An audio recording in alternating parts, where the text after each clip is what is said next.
Assalamualaikum warahmatullahi wabarakatuh. Alhamdulillah wassalatu wassalamu ala Rasulillah wa ala alihi washabihi wa man tabi'ah wa ba'du. Selamat berjumpa kembali untuk santriwati Madrasah Sanawiyah Qudusiyah Putri, khususnya kelas 7 yang sebagian masih menjalankan daring ya. Semoga tetap semangat dan tetap fokus dalam menyimak materi yang disampaikan ya. Jadi walaupun masih daring tapi ya tetap berusaha sekuat tenaga untuk mencatat, kemudian memahami. Biar nanti ketika sudah offline atau sudah bisa bertatap muka, itu bisa menyesuaikan, langsung bisa menyesuaikan dengan pembelajaran. Ya walaupun mungkin agak sedikit tidak nyaman atau mungkin kurang memberikan pemahaman, tapi ya pokoknya kita berusaha, saya juga berusaha memberikan materi, berusaha menjelaskan. Nah, silahkan Anda coba pahami. Kalau memang masih belum paham, seperti biasa saya selalu membuka japri untuk bisa ditanyakan ya. Kalau Anda tanya, Kang ini dicatat gak? Monggo. Kalau menurut Anda ini sesuatu yang penting atau di kitabnya mungkin nggak Anda kurang bisa memahami karena bahasanya ya, itu menggunakan bahasa Jawa, dan Jawa juga mungkin bahasa Jawa yang orang-orang tua, sehingga mungkin Anda bingung. Nah, Anda bisa tanyakan ya, Anda bisa catat ya, Anda bisa catat. Kalau masih belum paham bisa ditanyakan. Jadi soal nulis keterangan yang ada di video saya, nah itu monggo saya serahkan ya, saya serahkan sepenuhnya. Kalau umpamanya emang perlu ditulis ya silahkan tulis, kalau enggak ya enggak masalah, karena di kitab Anda juga sudah ada keterangannya, walaupun redaksi atau delivery bahasanya beda. Bismillahirrahmanirrahim. Kita melanjutkan setelah kemarin kita membahas kalam nih. Kita baca dulu matan kitabnya, saya maknani ya, Anda simak di kitabnya ya. Fal ismu qaul mu'allif rahimahullah taala, fal ismu mongko utawi kalimat isim. Fal ismu mongko utawi kalimat isim yu'rafu iku dikawerwi apa isim bil khafdi kelawan i'rab jar, wa tanwini lan tanwin, wa dukhulil alifi wal lami lan manjinge utawa mlebune al, wa hurufil khafdi lan mlebune tolan kelawan pira-pira huruf jar.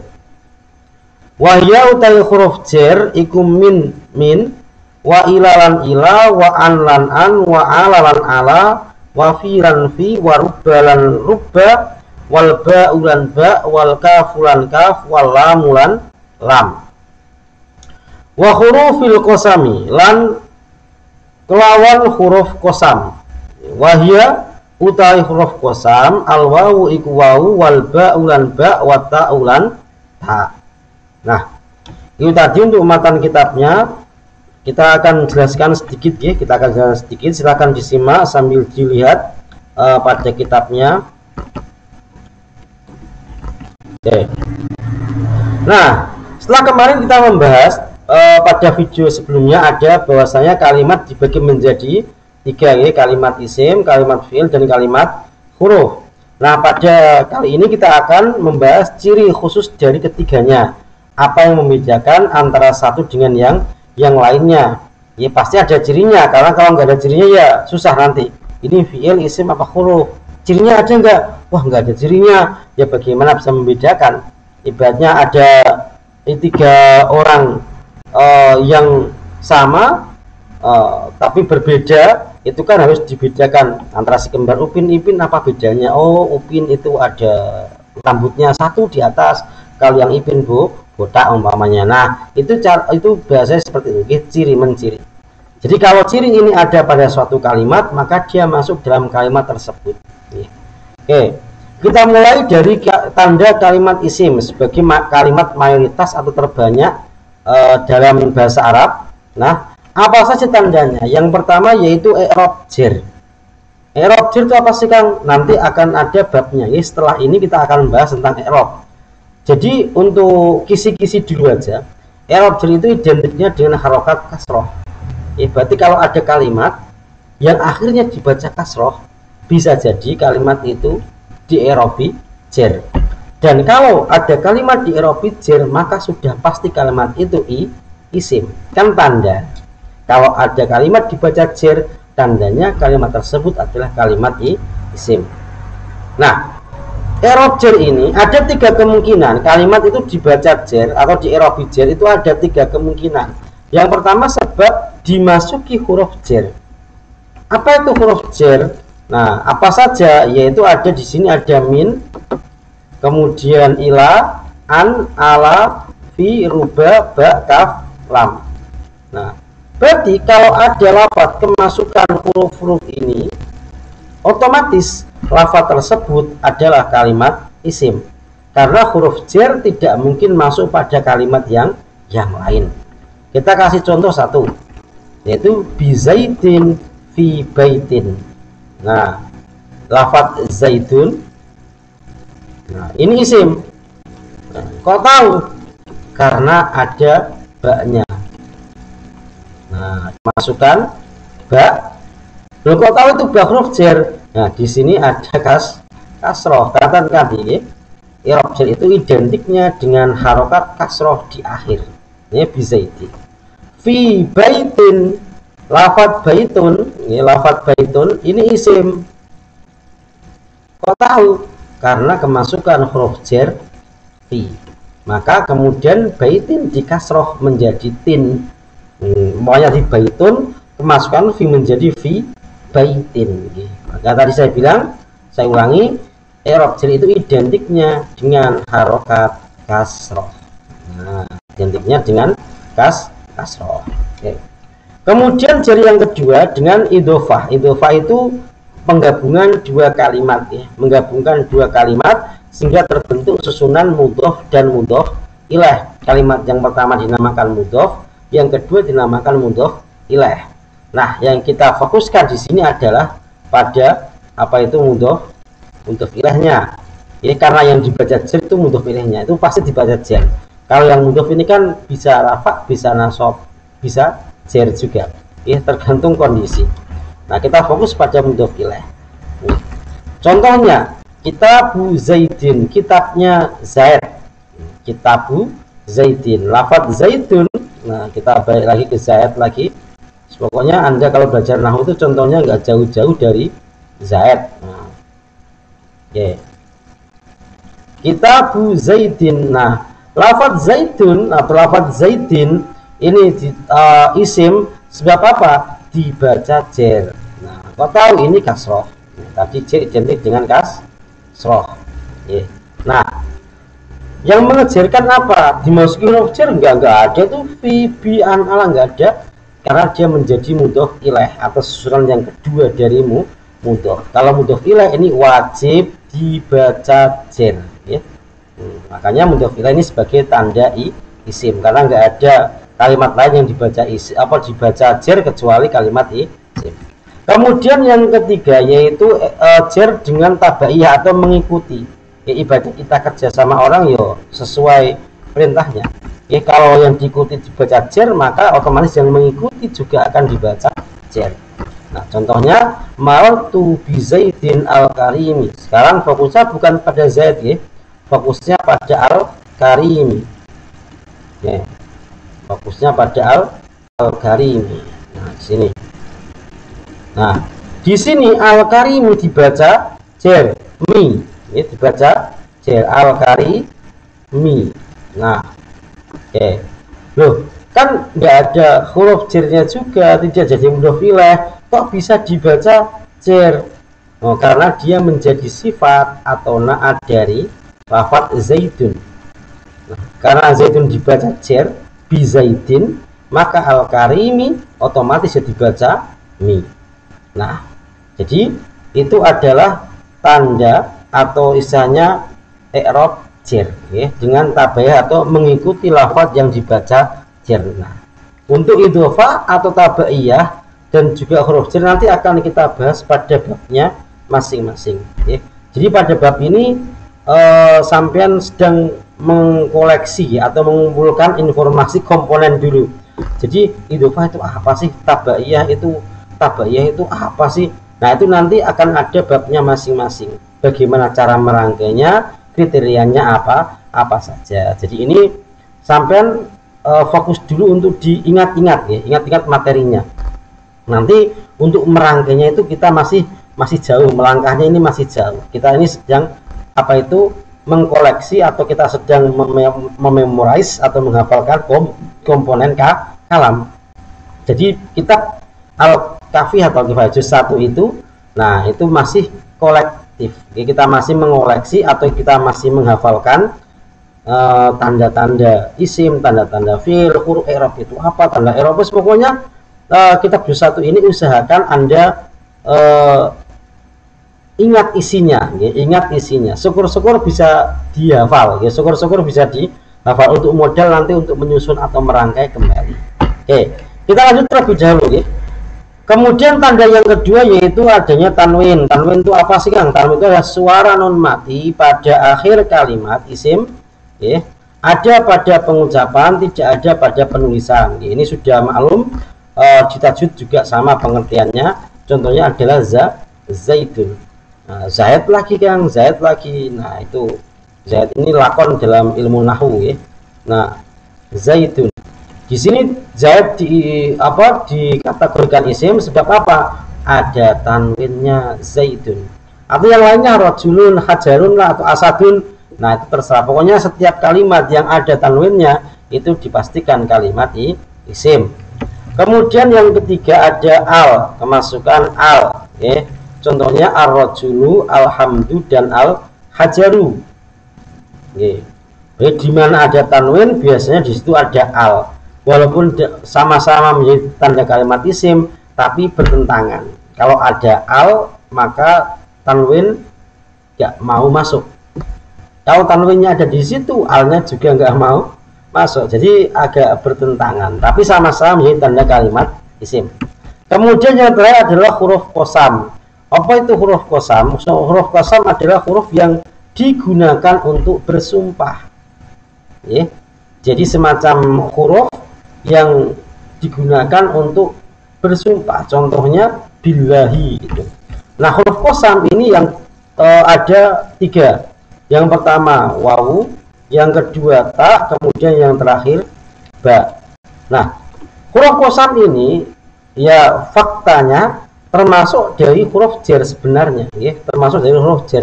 Buktinya lafaz yang dimasuki, nah dibaca jar, wal asri, wajah kasrohnya. Tallahi, haknya dibaca kasroh. Ada lagi biabi, ini dibaca kasroh. Nah, ini buktikan kalau bahwasanya huruf qasam ini adalah huruf jar. Tapi kenapa nggak dimasukkan ke huruf jar aja? Nah, alasannya karena huruf qasam ini punya tugas khusus, yaitu sebagai huruf untuk bersumpah. Selain dia huruf jar, dia punya spesifikasi atau punya tugas yang lain, yaitu menjadi huruf qasam. Jadi dia dibuatkan kelas khusus, ya, dikeluarkan dari huruf jar, dibuatkan kelompok khusus namanya huruf qasam. Walaupun pada prakteknya ya jar itu karena dia mengejarkan. Nah, yang perlu dipahami dari tanda di sini adalah bahwasanya dalam satu kalimat itu bisa saja ada 1, bisa 2 atau 3 tanda, ya. Jadi tanda ini bisa kombinasi juga. Nah, contohnya lah ini wal asri, ada al, ada jar, ya, ada al samping saya huruf qasam wawu yang mengejarkan, kemudian di sini ada alnya, berarti ada combo 2. Ini juga sama al karimi, di sini ada al. Nah, al-kariminya dibaca jar. Berarti ini combo 2, ya. I'rab jar kemudian bersama dengan al. Ini juga sama bizaidin, ada huruf jar ba dan juga tanwin din. Nah, ini kelihatan, ya. Nah, berarti dalam satu kalimat isim itu bisa ada beberapa tanda yang dikombinasikan, kecuali al dan tanwin, ya. Kalau al dan tanwin tidak bisa dikombo, nggak bisa digabungkan karena saling bertolak belakang. Nah, untuk tanda yang paling kelihatan tentu saja al, ya, tentu saja al yang paling kelihatan ini al. Karena kalau kita baca kitab yang kosongan, Anda kan punya contohnya di kitab falak gitu, ya, itu kitabnya kosongan, nggak ada harokatnya. Membedakan isim dan fiil huruf itu bagaimana? i'rab jar, oh nggak ada harokatnya. Ya, paling mentok tadi yang bisa jadi bukti fisik adalah adanya huruf jar. Nah, kalau yang idhofah ya analisis lagi. Tabaiyah juga harus tahu. Berarti yang paling kelihatan itu yang pakai huruf jar. Begitu juga dengan kalimat yang ada alnya. Oh, itu udah, wah ini isim apa? Ada alnya. Tanwin nggak kelihatan, nggak ada harokatnya. Ya. Jadi tanda yang paling kelihatan itu adalah al dan huruf jar. Ini tanda yang paling kelihatan ketika Anda menghadapi sebuah teks yang tidak ada harokatnya untuk menebak mana fiil, mana isim, mana huruf. Nah, itu Anda bisa lihat di ciri fisiknya. Ada huruf jarnya enggak? Enggak ada. Ada alnya enggak? Ada. Oh, berarti ini kalimat isim. Oh, enggak ada alnya. Apa ini isim? Wah, bukan. Oh, belum tentu. Ya, nanti kita lihat. Kalau ternyata tanda kalimat lain tidak ada juga, nah nanti bisa kita putuskan. Nah, itu untuk tanda pada kalimat isim. Berarti ada 4 ya, i'rab jar dengan 3 cara. Ada yang menggunakan huruf jar, ada yang menjadi mudhof ilaih, ada yang tabaiyah atau ikut dengan lafaz yang dibaca jar. Ya. Tabaiyah ini nanti kita akan bahas pada bab tawabi', na'at atau taukid badal. Ya, sabar, ya sabar. Ya sabar. Jadi ini kalau Anda belum paham itu wajar. Tiba-tiba kok ada istilah i'rab jar, ada idhofah, ada tabaiyah. Ini apa-apaan kayak gitu. Ya, nanti pada saatnya nah kita akan nyampe pada keterangan tersebut. Jadi ibaratnya sekarang itu kita sedang menghafalkan komponen, ya, komponen kecil-kecilnya. Sebelum nanti kita akan rangkai. Nanti baru kita paham, oh ternyata ini tuh dipasangnya di sini. Oh ternyata oh ini. Nah, itu nanti O-nya itu di belakang lah. O-nya itu di belakang, ya. Jadi seperti saya bilang tadi, kalau bisa untuk yang juz 1 ini sampean memorize, sampean ingat-ingat isinya. Syukur-syukur sampean hafal, ya, hafal isinya. Nah, sehingga nanti ketika kita sudah masuk pada perangkaian itu nggak perlu lagi buka-buka yang kemarin, ya, karena tinggal jalan saja. Oke, kita lanjut pada yang selanjutnya. Nah, ini alamat fiil dan alamat huruf. Saya baca dulu. Simak kitabnya sambil latihan baca di kitabnya. Mungkin nanti kapan-kapan saya suruh baca kitabnya sendiri. Toh sudah ada maknanya. Yang kira-kira Anda bisa nggak membaca pegon yang ada di situ. Wal fi'lu tai kalimat fi'il yurafiku dikawari apa fi'il biqad kelawan qad wasini lan sin wa saufa lan saufa wa ta'i ta'nis lan ta'nis as-sakinati kang mati. Kemudian alamat huruf wal harfu utawi kalimat huruf ma iku perkara la yaslu kang ora patut ma'hu sertane ma dalilul ismi apa dalile kalimat isim wala dalilul fi'ilan ora pantes ora patut apa dalile apa tandane kalimat fi'il. Oke. Kita masuk kepada kalimat yang kedua yaitu kalimat fi'il. Nah, sebelum kita masuk ke tanda, kita akan berikan keterangan terlebih dahulu. Kalimat fi'il itu dibagi jadi 3, ya. Ingat kalimat fi'il kemarin apa? Kata kerja, ya, kata kerja atau misalnya kata yang bermakna dan terikat dengan waktu atau kita mudahkan sebagai kata kerja. Yang pertama ada fi'il madi. Apa itu fi'il madi? Yaitu fi'il yang menjelaskan atau bermakna sebuah pekerjaan yang sudah selesai dikerjakan. Selesainya ini bisa saja baru saja atau sudah lama, ya. Bisa saja baru atau sudah lama. Nah, contohnya doroba. Berarti ketika saya ngomong doroba, berarti sudah selesai, pemukulannya sudah selesai, ya. Itu karakteristik fi'il madi, ya.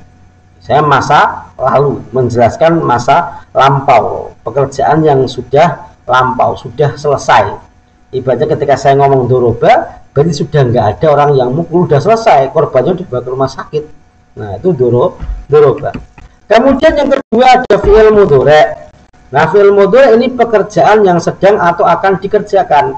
Kalau fi'il madi itu berarti memberitakan pekerjaan yang sudah selesai. Kalau fi'il mudhari' ini memberitakan pekerjaan yang sedang terjadi atau baru rencana. Contohnya yadribu, ya. Kalau saya ngomong yadribu Zaidun, atau Zaid akan melakukan pemukulan, bisa saja sedang. Berarti opsinya, kalau fi'il mudhari itu punya dua opsi, yaitu sedang atau nanti. Berarti yadribu itu kemungkinannya 50-50. Bisa sedang, bisa nanti. Yadribu Zaidun diartikan sedang memukuli, bener. Akan memukuli, bener, karena nggak ada korena, nggak ada tanda yang menunjukkan dominan akan atau dominan sedang. Kemudian yang terakhir adalah fi'il amar. Nah, untuk fi'il amar ini bukan memberitakan ya, tapi berupa perintah. Ya, perintah melakukan sesuatu. Berarti ada interaksi antara orang yang memerintah dan yang diperintah. Contohnya idrib, pukullah. Yang lainnya unsur tolonglah, atau sun lindungilah, atau uktul buruhlah. Keren itu. Nah, itu kayak gitu. Jadi fi'il amar ini fi'il yang menunjukkan arti perintah, ya. Memerintahkan seseorang melakukan sesuatu atau sebuah pekerjaan. Ya Zaidu, he Zaid, idrib Hindun, pukullah Hindun. Nah, itu apa itu karakteristik dari fi'il amar. Nah, itu untuk fi'il amar. Oke, tadi sudah pembagian kalimat fi'il. Harusnya kemarin cuma karena agak buru-buru jadi lupa membagi langsung untuk kalimat fi'il. Jadi fi'il saya ulangi ada 3 kelompok. Yang pertama kelompok fi'il madhi, menunjukkan atau punya arti pekerjaan yang sudah lewat, entah itu selesainya baru atau sudah lama, itu pokoknya masuk madhi semua. Berarti nggak ada tenggat waktunya, selesai entah itu 10 tahun yang lalu atau baru 1 detik yang lalu, itu bisa redaksinya pakai dzuruf atau pakai fi'il madhi. Kedua fi'il mudhari, pekerjaan yang sedang atau akan dikerjakan, rencana atau bahkan sedang dilakukan. Fi'il amar ini berarti fi'il yang menunjukkan arti perintah, dengan sigotnya, dengan bentuknya. Tidak perlu kalimat yang lain untuk membantu menunjukkan makna perintah. Idrib, pukullah, uktul, bunuhlah. Nah, itu kayak gitu. Nah, sekarang kita akan membahas tanda atau alamat dari kalimat fi'il. Kalau tadi isim sudah, sekarang kita akan lihat apa saja sih tanda yang membedakan kalimat fi'il dengan yang lainnya. Yang pertama ada qad. Berarti kalau ada lafaz kemasukan qad, sudah pasti fi'ilnya sudah pasti kalimat itu adalah fi'il.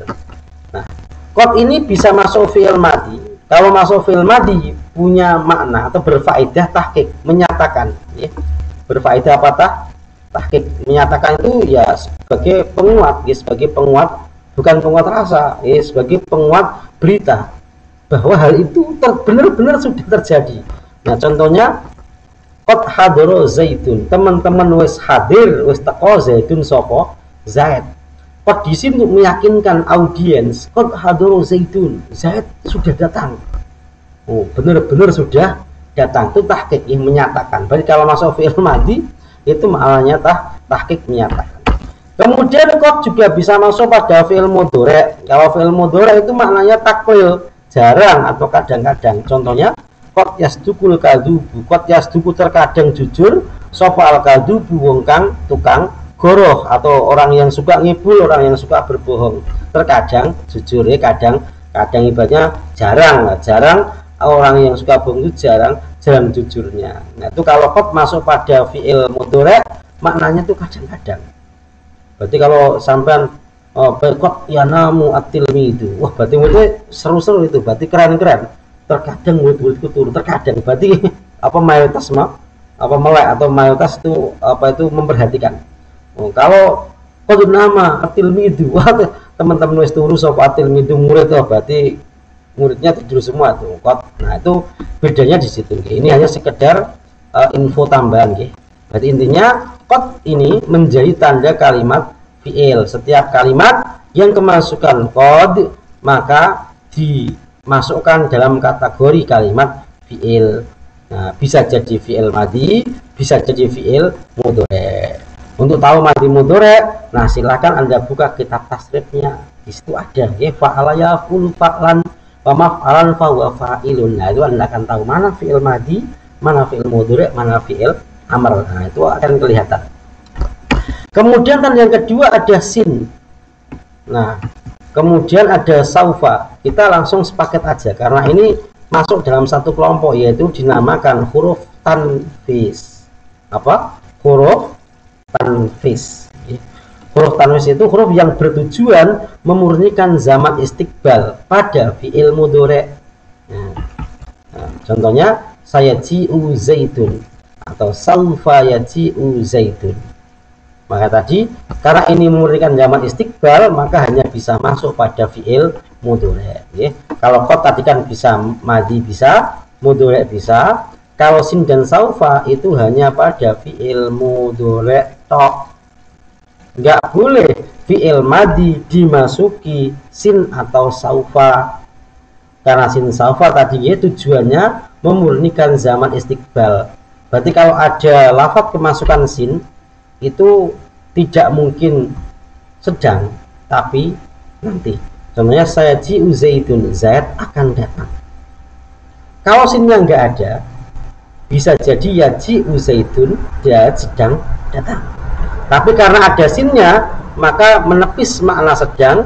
Nah, kemudian yang dipilih adalah makna istiqbal atau akan.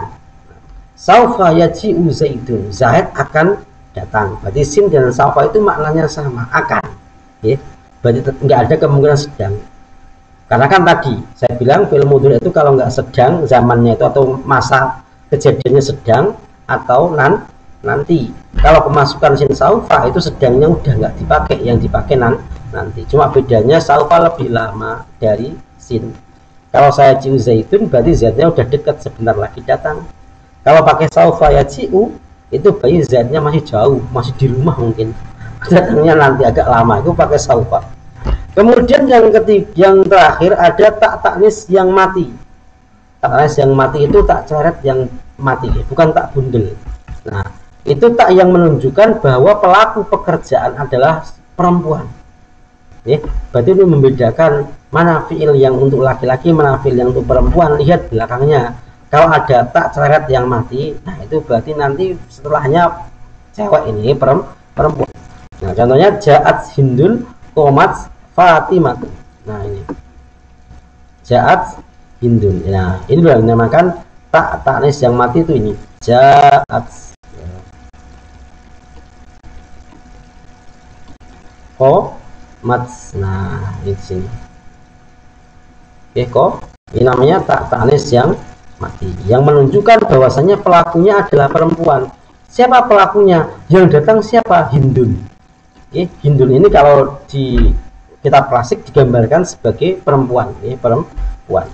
Atau Fatimah, yang berdiri siapa? Fatimah. Qomat Fatimah, pelaku berdirinya siapa?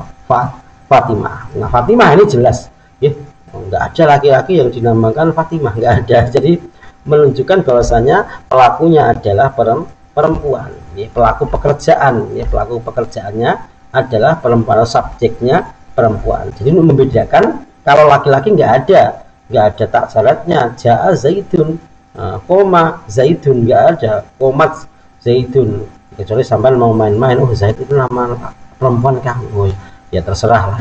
Nah, untuk tak ta'nis ini khusus pada fi'il madhi. Tak ta'nis ini hanya bisa masuk pada fi'il madhi. Kola lanang, kolat perempuan, akala laki-laki, akalat perempuan, kayak gitu. Jadi untuk tak ta'nis hanya bisa masuk pada fi'il madhi dan tidak bisa masuk pada fi'il mudhari'. Ya bisa masuk pada fi'il mudhari'. Karena kalau fi'il mudhari' itu tanda, tanda apa namanya di depan. Kalau di belakang ini berarti fi'il madhi. Nah, itu untuk tanda kalimat fi'il tadi, ada qad, ada sin, ada saufa.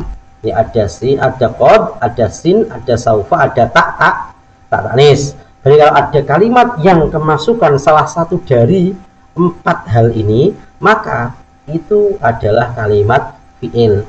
Fi'ilnya fi'il apa, Kang? Lihat kiasannya. Apakah dia fi'il madhi, fi'il mudhari' atau fi'il amar. Nah, nanti untuk fi'il ini juga akan ada bab khusus di belakang. Di akhir juz 1 nanti bahas fi'il. Di belakang itu nanti kita akan bahas fi'il lebih detail. Seperti apa sih fi'il madhi, cirinya kayak apa, mudhari kayak apa, amar seperti apa, nanti akan dibahas lebih detail. Berarti ini cuma kasih kisi-kisi dok. Berarti paling enggak, oh kalau ada qad qomatis shalah, oh qomat ini apa, fiil, kok tahu? Ada tak matinya qad qomat dan ada qadnya.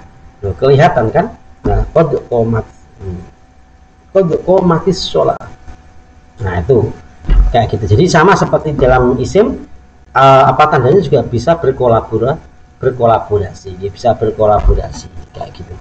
Kemudian yang terakhir yaitu tanda kalimat huruf. Nah, untuk kalimat huruf ini lebih simpel, tidak menerima tanda dari isim dan fiil. Karena kalimat huruf ini Kang, ini unik. Dia ini tidak bisa dikasih tanda, tapi dia ini bisa menandai. Loh, contoh tadi huruf jer. Loh, huruf jer ini kan menandai isim, dan huruf jer itu ya tetap kalimat huruf. Oh, makanya dia tidak bisa dikasih tanda, tapi bisa menandai kalimat yang lain. Oh, itu istimewa kalimat huruf. Ya. Contohnya fi, an, lam, dan masih banyak yang lainnya. Contohnya ada hal, ada a, dan lain sebagainya. Masih banyak lagi. Nah, itu kalimat huruf. Jadi dia tidak punya tanda spesifik. Ya. Dia tidak punya tanda spesifik. Ya, tapi justru malah dia bisa menandai kalimat yang lain. Berarti untuk kalimat huruf ini ya gampang banget lah. Misalnya untuk pengelompokannya juga lebih mudah karena sudah dikelompokkan oleh para ulama. Ada huruf jer, ada huruf atof, nanti ada huruf apa itu nasib, apa nawasib, ada huruf jawazim, nah dan lain sebagainya. Nanti akan dibahas pada babnya masing-masing. Oke, itu saja untuk pertemuan kali ini. Semoga bisa dipahami. Sekali lagi, untuk awal-awal atau pada bab pertama ini, Anda memoris aja yang banyak ya materinya. Nanti kalau ditanya tanda kalimat fiil, isim itu apa? Fiil ini, isim itu ini. Jadi cukup seperti itu dulu ya. Karena kita belum masuk pada pemahaman. Karena tadi pemahamannya itu di belakang. Gunanya itu seperti apa sih prakteknya? Nah, itu nanti akan kita jelaskan ketika sudah saatnya tiba ya. Jadi ini sampai bersabar dulu. Sampean stabilo kitabnya ya, stabilo kitabnya, wah ini penting ini stabilo, atau mungkin keterangan Pak Tur, wah kok penting tulis. Jadi jangan malas menulis, jangan malas membaca ya, karena kitab sampean tidak bisa bersuara. Nah, yang bisa menyuarakan ya tentu saja Anda sendiri. Jadi kitab Anda tidak bisa mengajar Anda. Kalau tidak sampean baca kitab Anda juga tidak akan bisa menjadikan Anda pandai ya. Jadi tetap berusaha memahami, jangan sungkan untuk bertanya, baik pada temannya, pada saudaranya, pada bapak ibunya, atau bahkan pada guru-gurunya ya. Jangan Anda tanggung beban ketidakpahaman sendiri. Jadi kalau Anda nggak paham, jangan malu bertanya sama teman ya. Malu itu kalau nggak bisa tapi nggak mau ngaku ya, nggak mengakui kelemahannya. Jadi kalau kita tahu kelemahan kita, maka kita harus mengatasi. Nah, itu saja pesan dari saya. Tetap semangat dan tetap fokus dalam belajarnya, walaupun dari rumah, walaupun belum bertemu langsung ya. Semoga ilmu yang Anda dapatkan bermanfaat, dengan segala kesulitan yang Anda dapatkan dibalas Allah Subhanahu wa taala dengan sebaik-baik balasan. Sekian dari saya. Selalu saya ingatkan, jaga kesehatan, kemudian taat prokes, dan juga jangan kelayapan kalau tidak dibutuhkan, tidak diperlukan. Wallahu a'lam. Assalamualaikum warahmatullahi wabarakatuh.